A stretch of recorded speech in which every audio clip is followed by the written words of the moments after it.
Peter Greenberg's live global travel update is presented to you by Colette. Discover the world. Guided travel since 1918.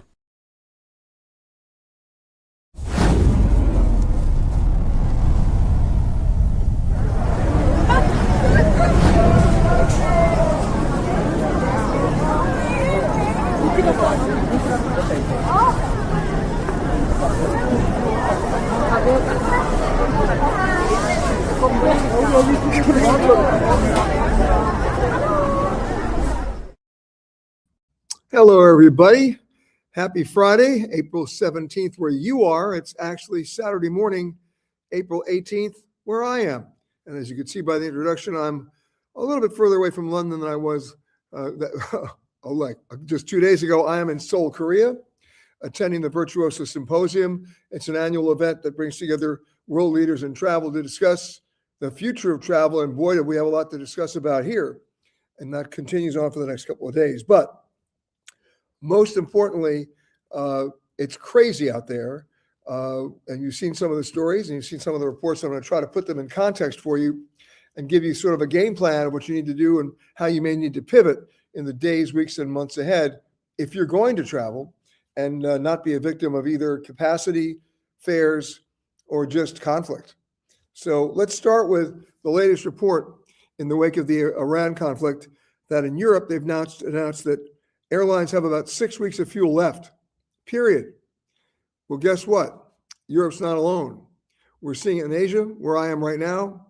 We're seeing it in Australia. We're seeing it all around the world as airlines are frantically trying to adjust by doing triage to their schedule and cutting back between 20 and 30% of their flights, literally taking them off the schedule in an attempt to apply the fuel where they think they need it the most on the routes where they think they need it the most.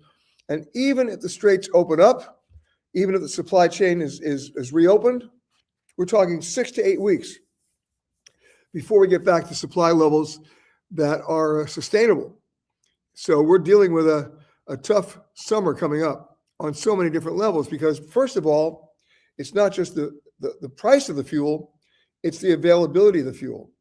Coupled with almost a perfect storm, the worst four-letter word that starts with F when it comes to travel, fear. A lot of people just don't want to go anywhere now. They want to stay home or they want to stay close to home. The latest figures, the bookings from U.S. travelers overseas from the U.S. down over 15% year over year from last year. That's significant. We've already discussed on this show the numbers that have dropped significantly for foreign travelers coming to the U.S. Then couple that with the economy, inflation, and the price of an airline ticket, not to mention those additional fees the airlines are charging, you get my drift. Not a pretty picture, and not one that's going to end anytime soon. And if it does, do not count on airfares dropping significantly, and do not count on bag fees ever dropping. That's revenue the airlines are just so happy to keep at this moment. Now, couple that with existential threats to a number of airlines that might be considered low cost, like Spirit, Frontier in the US, and a number of carriers like them overseas. So let's get down to a definition of what makes a ULCC, an ultra low cost carrier, in the year 2026. Answer, nothing. There's nothing low cost about them.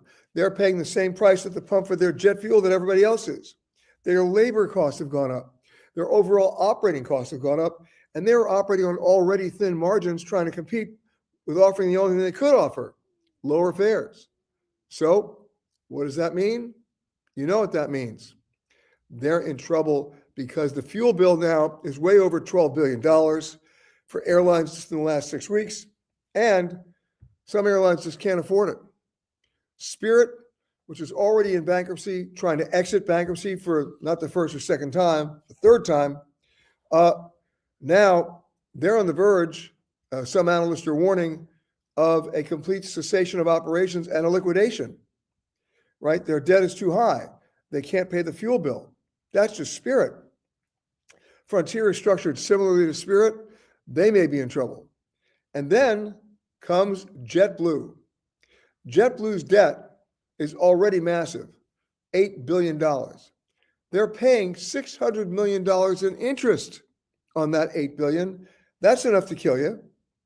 But the new fuel bill could punch their debt up to $9 billion. Now, let's put JetBlue on hold for just a second. You may have heard the story that was rolled out earlier this week that the CEO of United was floating the idea of taking over American, of buying it. I have to tell you, with all pun intended, that can't fly. Why? It would create the world's largest airline. And the anti-competitive and antitrust issues that raises may even be too much for the anti-regulatory stance of the Trump administration. You can believe that as I'm speaking to you now, Delta Airlines lobbyists are right there on Capitol Hill yelling and screaming about this to legislators. It will be litigated either way, no matter what you do. But I don't think that's going to happen.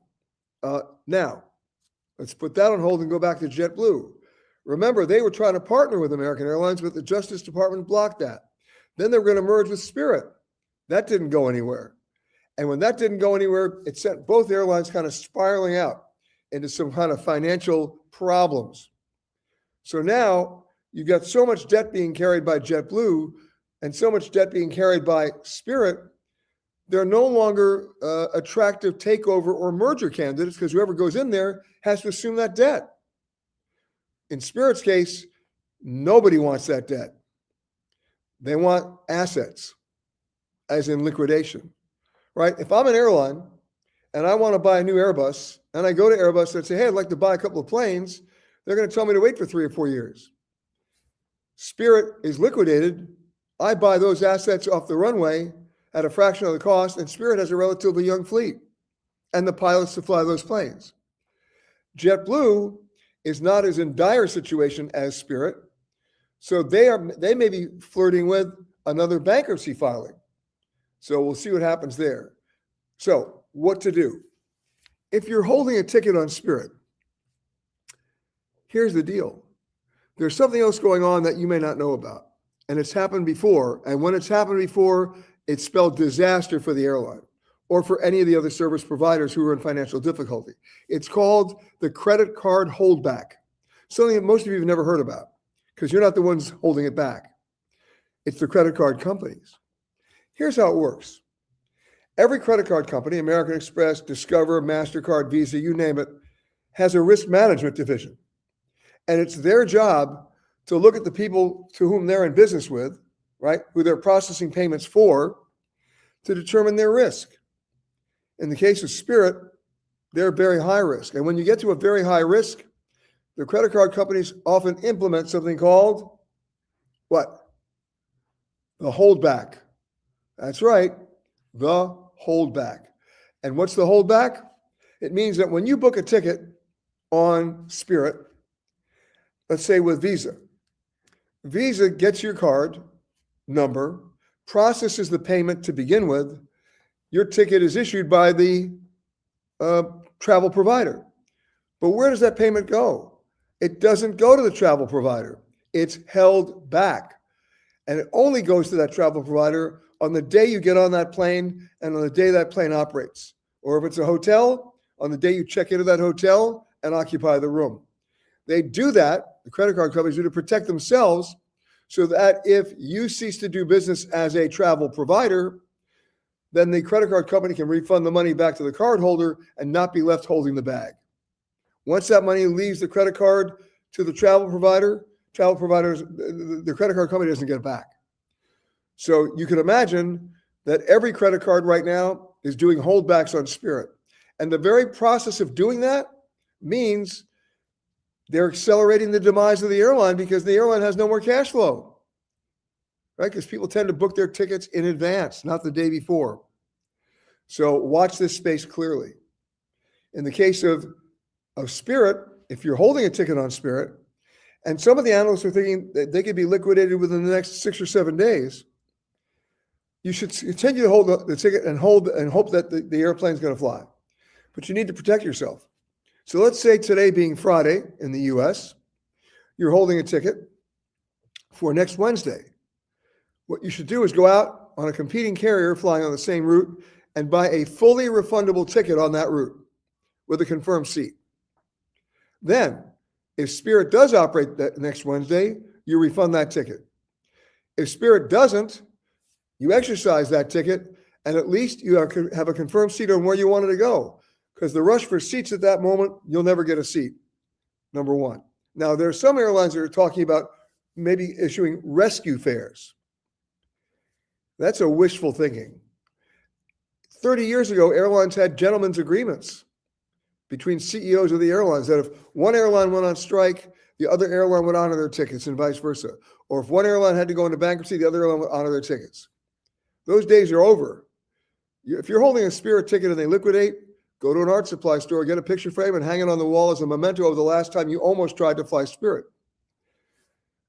But if an airline does issue a rescue fare, I can guarantee you it will not be at the rate you paid Spirit. Either way, you're going to be paying more. But if you want to protect yourself, you know what? It's called trip stacking. Buy that fully refundable fare to the city you wanted to go to on the date you wanted to fly with a competing carrier. And then, and it's a fully refundable fare, right? You don't get a credit back. You actually get fully refunded. And then if Spirit doesn't fly in this case, you can use it. If Spirit does fly, you're refunded. Okay, so we'll be watching all of that. But we're not done yet, because elsewhere around the world, we're seeing huge discounts from airlines trying to discount their way out of a really bad perfect storm, not to mention fear of flying. Not about safety, just about the way the world is. Qatar is now offering one-way fares of starting at, are you ready? $360. Other airlines like Norse, the Norwegian-based carrier, announced this week they're canceling all their summer flights from Los Angeles because the margins didn't make any sense anymore. The amount of money they'd be paying in fuel far outdistanced any money they'd receive for selling you a seat. So they'd much rather just give you the money back and not operate the flights. That's how crazy it's become. And get ready for more of that should this situation continue with the supply chain. Okay, now a couple of other stories I want to talk about. I mentioned to you that I'm in Seoul, Korea, attending the Virtuoso Symposium. I've been coming to Korea, believe it or not, since 1978. That was my first trip to the DMZ. And I've been coming back ever since. It's an amazing country. I highly recommend it. And in going through my files, I came across a trip I did back in 2009 when I was part of the pool covering Obama, who came here on a state visit, and staying at one of the hotels in town. When I left the next day to Incheon, which, by the way, is a great airport. You've got to hand it to the Asian airports, to Singapore, to Hong Kong, to Bangkok, and now Incheon. They really thought it through. It's an airport that really, really works. Who do I bump into at the airport? Check out the photo. That's right. Then 85-year-old former President Jimmy Carter. He was flying back on the same flight and connecting in Incheon. It's a great connecting airport, by the way. But moving on.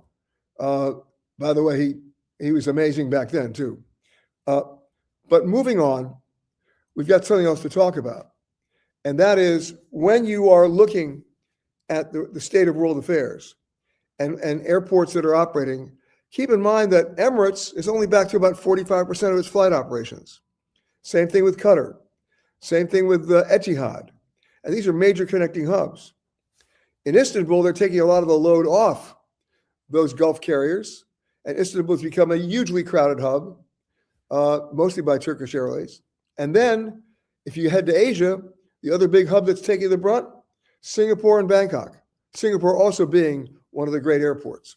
So be advised, your flights may be a little longer and may have to go outside of conflicted airspace to get you where you need to go. That's why a lot of airlines are still canceling those flights.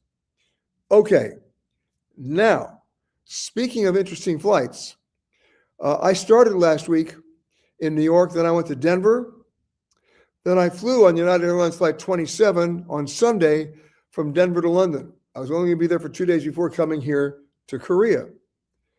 It's a 787, and I mentioned this particular flight because it speaks to a problem that is continuing on a lot of 787s and even Airbus 350s. Why? because these are planes made of mostly composite materials, not metal. And what happens with composite materials? Well, the airlines are discovering this. They tend to delaminate, right? They tend to peel back on control surfaces like wings. And what's the fix for that? Guess what? You're not going to like it. On the flight here, I looked out the window, meaning on the flight from Denver to London on this United Airlines 787. I was sitting by the wing. I looked out, and this is what I saw. You see the tape? By the way, that's just a small shot. The entire shot of the wing, you would see tape about every 4 or 5 feet, all the way to the ends of the winglets. Not a good look. The optics here suck. That's your solution for delaminating composite materials and key structural surfaces? Tape? Well, let me dig a little deeper here. That's not duct tape. No, that's called speed tape. Much more, it's stronger, it's more durable, it's more weather resistant and wind resistant. But the FAA, in its infinite wisdom, actually deems this an approvable fix. That's the fix, folks.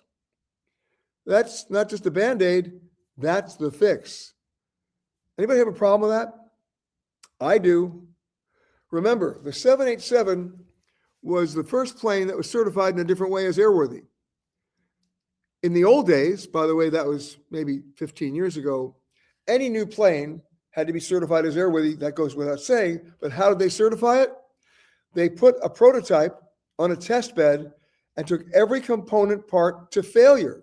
That's how they could write the maintenance manuals. Don't fly it faster than this, hotter than this, colder than this, at too much of an angle, et cetera, et cetera, et cetera.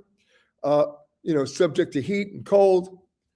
The 787, the first plane built of composite materials, Boeing went to the FAA and said, hey, pretty please, would you give us permission to get this plane certified on computer? Are you kidding me? And the FAA said, okay. And that's what they did. They didn't take anything to failure. They did computer modeling. I'm sorry, it doesn't work for me. And speed tape doesn't work for me either. By the way, this is not particular to United Airlines. It's any operator of the 787 will tell you they carry in their maintenance department a whole lot of speed tape.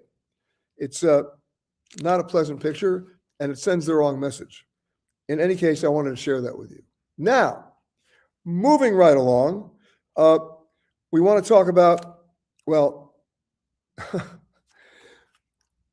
look, I've been getting lots of questions from everybody on the DHS suggestion that they remove all Customs and Border Protection agents from any U.S. airport in cities that also are considered sanctuary cities, which quite ironically happen to be major international gateway cities in the U.S. New York, Boston, Philadelphia, Chicago, San Francisco, and Los Angeles, just for starters.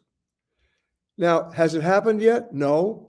But the mere fact that it's been suggested raises so many bad issues. First of all, forgetting the discriminatory aspects of punitive actions like this, if you pull CPB or CBP agents from the airports, that means no international flights at all can arrive because there's nobody to clear them. No international cargo can arrive because there's nobody to clear it. And if you're coming on a private jet, you can't land there. You're not cleared to land because there's nobody to clear you into the United States. Talk about a financial impact that we haven't even begun to estimate because it's that crazy. We're still keeping an eye on that. It hasn't happened yet.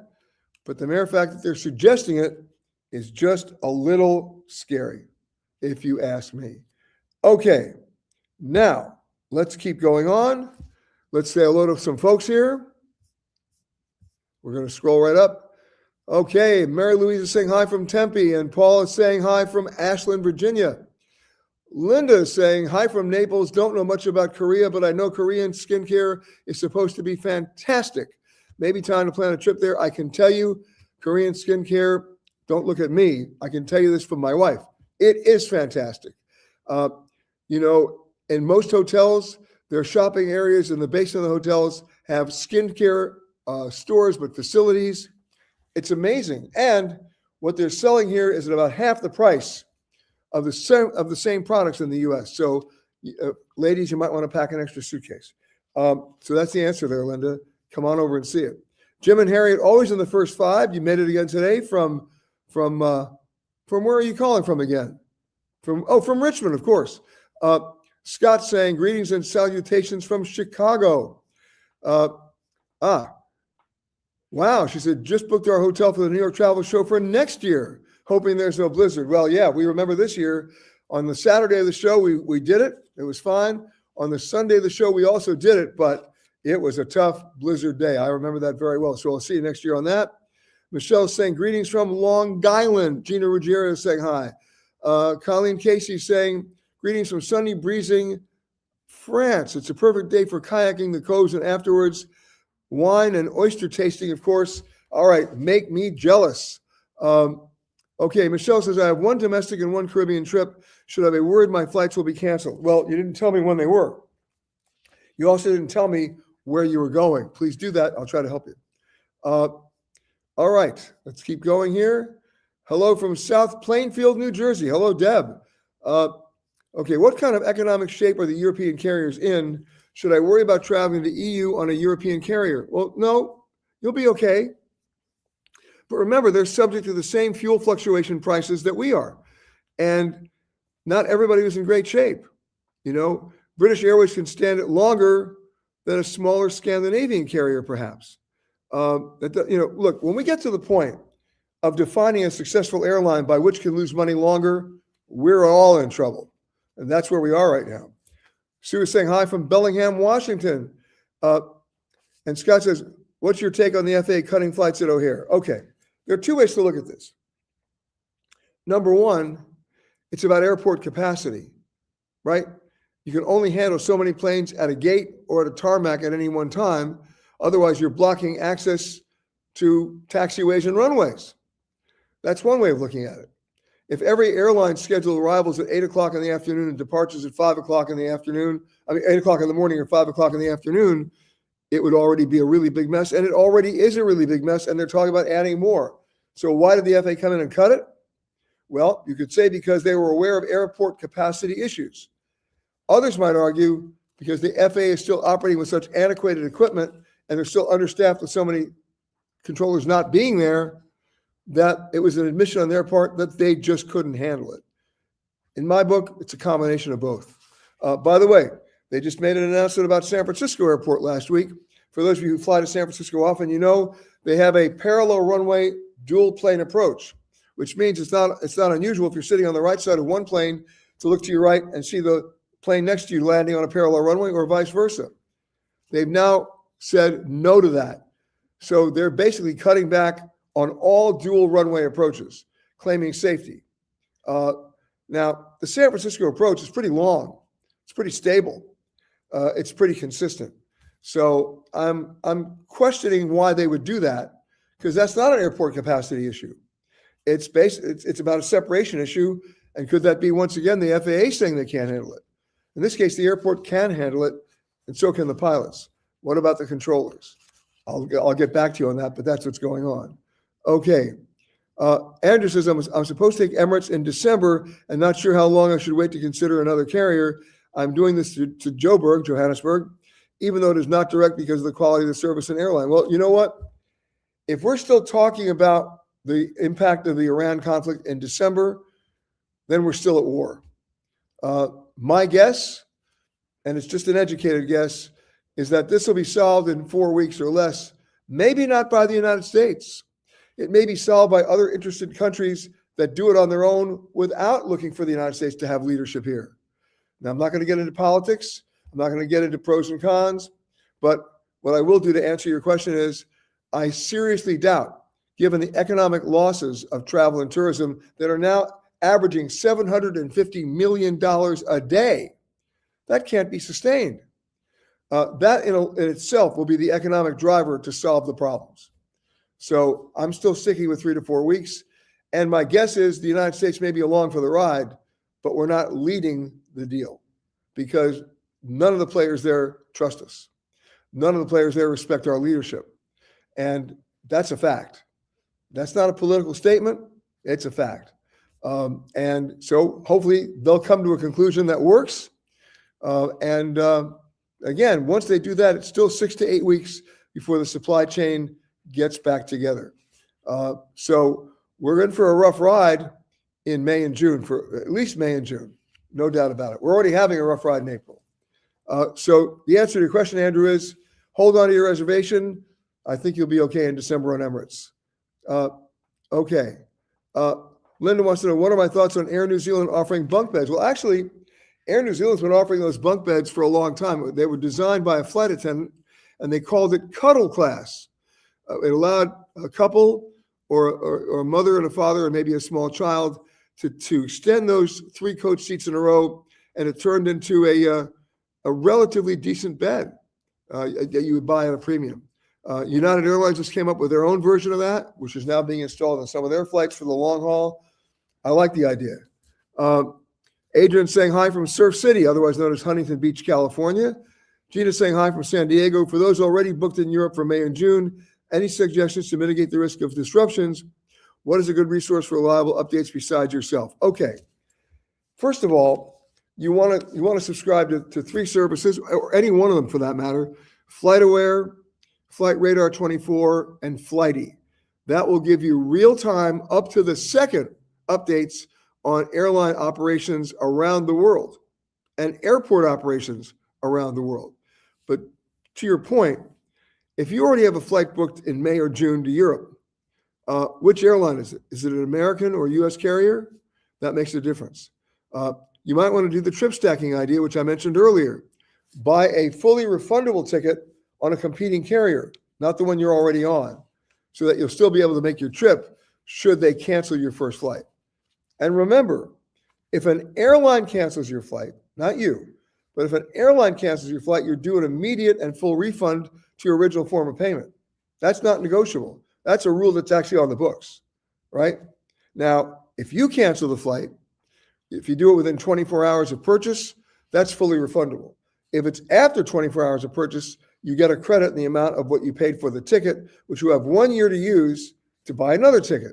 But that 1 year, the clock has already started ticking, because that 1 year is based on when you first bought the ticket, not when you wanted to fly that flight. Remember that, or you may be out the money. Okay. Alex is saying, as of today, European carriers only have kerosene for 6 weeks. I know, I said that, but thank you for that, Alex. Anyway, Lynn is saying hi from Miami, right back to you. Red Blue Hot. I love that. Hi from Washington, D.C. Adrian says, I'm headed to Kenya in early October. We usually fly KLM. Any better suggestions from LA? The older we get, the more we like nonstop. Well, here's the news bulletin. There are no nonstop flights from LA to Kenya, and there never have been. There may come a time when all this gets resolved. They certainly have the aircraft that can do the route, right? The A350-1000 can do it. The 787-9 can do it. But nobody's now flying currently nonstop from LA to Kenya. But if you're looking for an alternative to KLM, I look at Turkish through Istanbul. We just did that 3 weeks ago, right? LA, Istanbul, Nairobi. That's one way to do it. The problem if you go through London is you may have to overnight, because by the time you get there, the flight from London to Kenya is late night. You just spent 12 hours at the airport. So look at those layover times. All right. Mr. Raymond Bixon, Connie, Alex, Felix, Anik, send you love, hugs, and aloha from the New Jersey South Shore beaches. Make me jealous. Spring and summer is on the way. Kristen says, how is the current global climate, Iran war, Cuban blockade, trade tensions actually affecting where I should and shouldn't travel in 2026? Well, I'll give you a general answer, Kristen. It's affecting everywhere you're traveling. Because remember, the plane that you fly on had to get from somewhere to get to you. And after it drops you off, it's going somewhere else. If it can't get there, or if it can't get to you in the first place because of fuel shortages or conflicted airspace, you're not going. It's a very fluid situation. It has not yet been fully resolved.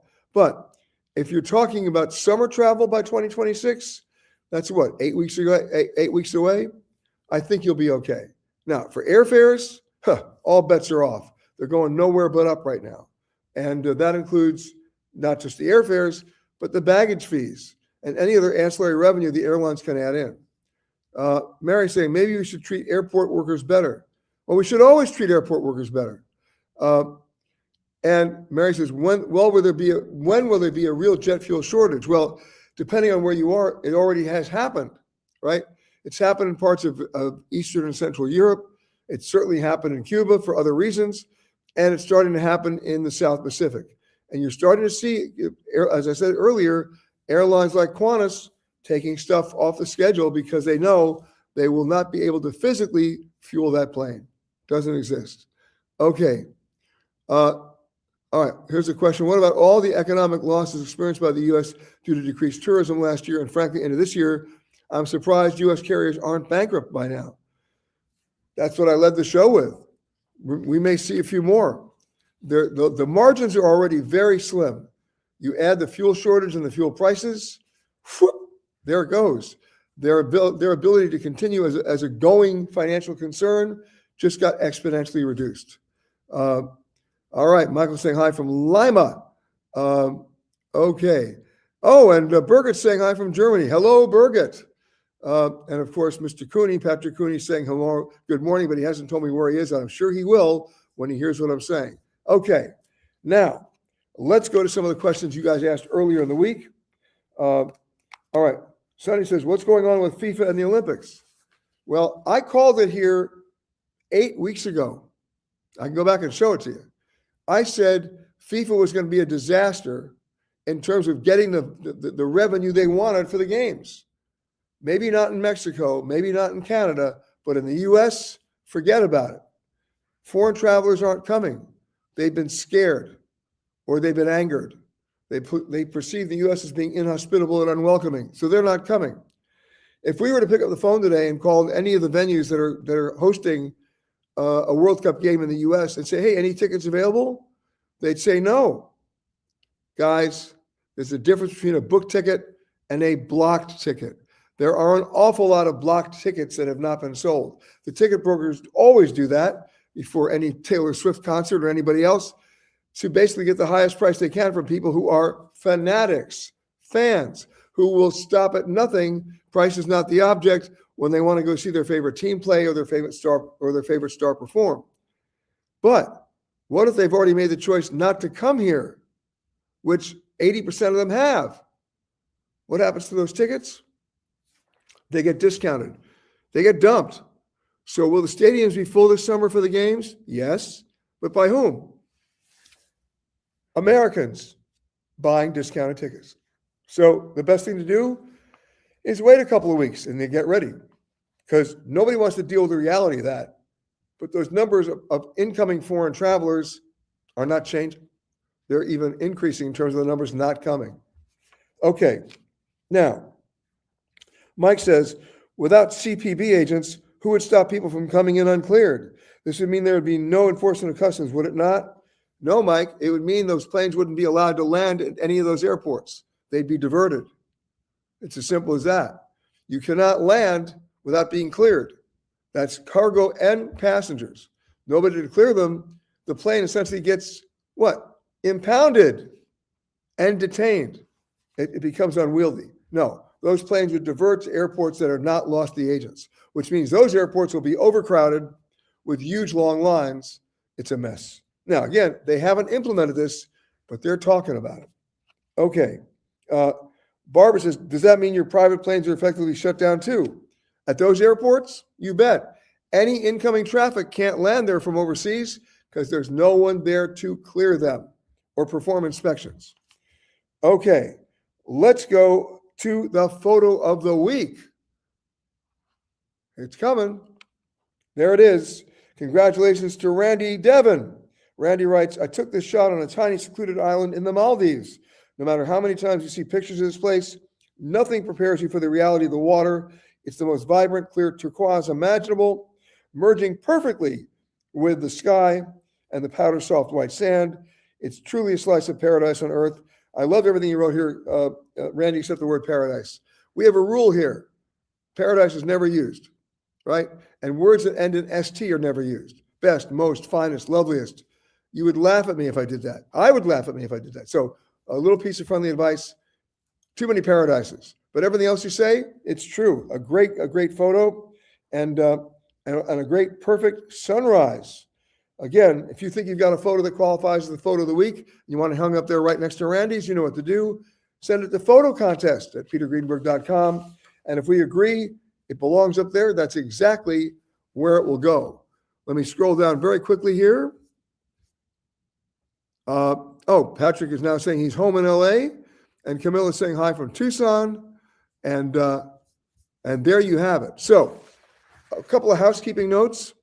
Our radio show tomorrow comes from a place I've been going to since it opened, back at the turn of the last century, meaning 2002-ish, 2003-ish. It's the Lodge at Torrey Pines in La Jolla, California. What a great location overlooking the Pacific with an amazing golf course. Now, I don't play golf, but I do drive a mean cart. So tune in. That's tomorrow from 10:05 a.m. to 1 p.m. Eastern Time. Check your local listings, or you can always go to our website, petergreenberg.com. We stream it live. Now, another housekeeping note. We are going to do another global travel update, considering how fast things are moving, on Monday. Look for the times. We're going to send out an announcement, but more than likely, it'll be at either 3, 4, or 5 p.m. Eastern Time. 3, 4, or 5 p.m. Eastern Time. We'll send out an email alert, if not tonight, then tomorrow for that, because things are just moving too fast, and we owe you those updates when you can. And I want to thank Amanda Morris for handling the boards today in New York City. Anthony's actually with me here in Seoul, working on another broadcast. But we'll see you on Monday from, here it comes. No, there are no nonstop flights, I can assure you. We're going from Seoul to Santa Fe, New Mexico. So we'll see you on the air for another global travel update on Monday. In the meantime, if you got more questions, just send them in, peter@petergreenberg.com, and we'll answer them Monday. But watch this space, because things are very fluid and they're moving very fast in the world of airline finance. And most of that news is not good for the airlines, and it's certainly not good for us. So we're going to have to learn how to pivot and adapt quickly. Again, thanks everybody for watching. Happy to see you here in Seoul, Korea, and we'll see you just in 3 days from Santa Fe, New Mexico. Bye, everybody.